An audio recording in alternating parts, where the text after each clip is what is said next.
இன்றைக்கி என்னோடய ரொட்டீன் பார்த்திங்கன்னா, மார்னிங் எழுந்ததுமே இந்த செடிகளுக்கெல்லாம் தண்ணி ஊற்றுறதும், தேவையில்லாத களை செடிகளை பிடுங்கி போடுறது தான். இன்றைக்கி எங்கள் வீட்டில் தயிர் சாதம், உருளைக்கிழங்கு. ஏன்னா என்னோடய குழந்தைக்கு ரொம்ப பிடிச்ச இந்த தயிர் சாதம், உருளைக்கிழங்கு காம்பினேஷன் ரொம்ப பிடிக்குங்கிறதுனால வாரத்துக்கு ஒரு நாள் கண்டிப்பாக செஞ்சுருவோம். இன்றைக்கெல்லாம் பார்த்திங்கன்னா இந்த குழந்தைங்க உருளைக்கிழங்கு சாப்பிட்றது தான் ரொம்ப பிடிச்சமான ஒரு விஷயமாக நினச்சிட்ருக்காங்க. அதாவது காய்கறிகளில் எது பிடிக்கும்னா உருளைக்கிழங்கு தான். அதுக்கடுத்து வாழைக்காய், அதுக்கப்புறம் பார்த்திங்கன்னா எக்கு. குழந்தைக்கு பார்த்திங்கன்னா ஸ்கூலுக்கு போகிறதுக்கு பேரண்ட்டுக்கு செய்கிறதுக்கு ஈஸியாக இருக்கிறதுனால அவங்க செஞ்சு கொடுக்குறாங்களா, இல்லை இவங்களுக்கு பிடிக்குன்றனால தினமும் அந்த குழந்தைங்களுக்கு இது போல் உருளைக்கிழங்கு மட்டுமே கொடுக்குறாங்கன்றது தெரியல.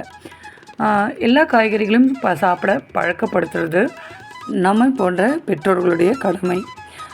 இன்றைய காலகட்டத்தில் பார்த்திங்கன்னா குழந்தைங்கள்லாம் கீரை சாப்பிட்றதையும், காய்கறிகள் அவரைக்காய், வெண்டைக்காய், மற்ற காய்கறிகள் இதெல்லாம் சாப்பிட்றத ஏதோ ஒரு தண்டனை மாதிரி எடுத்துக்கிறாங்க.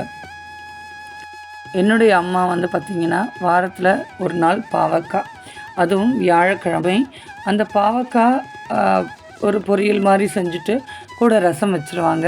நம்ம வேறு ஆப்ஷனே போக முடியாது, கண்டிப்பாக அந்த பாவக்காய் சாப்பிட்டாகணும் அப்படிங்கிற ஒரு நிர்பந்தம். அதே காலப்போக்கில் அது எங்களுக்கு பிடித்தமான ஒரு காய்கறியாக மாறிடுச்சு. இன்றைய காலத்தில் நிறைய குழந்தைகள் பாவக்காய் சாப்பிட்றது கிடையாது.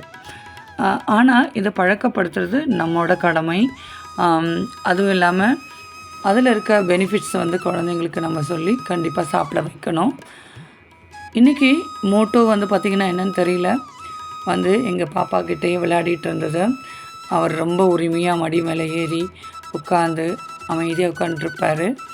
இன்றைக்கி பார்த்திங்கன்னா அது போல் தான் ஒரு வீட்டுக்குள்ளே கொஞ்சம் சுற்றிட்டு இருந்தார் அங்கேயும் இங்கேயும்.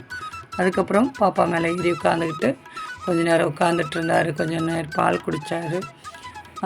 எங்கள் வீட்டு இந்த மோட்டோ இப்போ ப்ரெக்னெண்ட்டாக இருக்குது. எப்படியும் ஒரு 6லேருந்து 7, 8 குட்டி போடும் அப்படின்னு சொல்கிறாங்க. பார்க்கலாம். எங்கள் வீட்டுக்கு வர இந்த பூனைக்குட்டிகளில் மிகவும் ரொம்ப பெட்டான இந்த பூனை தான். எங்கள் வீட்டுக்குள்ளே வீடெல்லாம் ஒரு சுற்றிட்டு அதுக்கப்புறம் பால் வேணும்னா ஒரே கத்த ஆரம்பிச்சிடுவார்.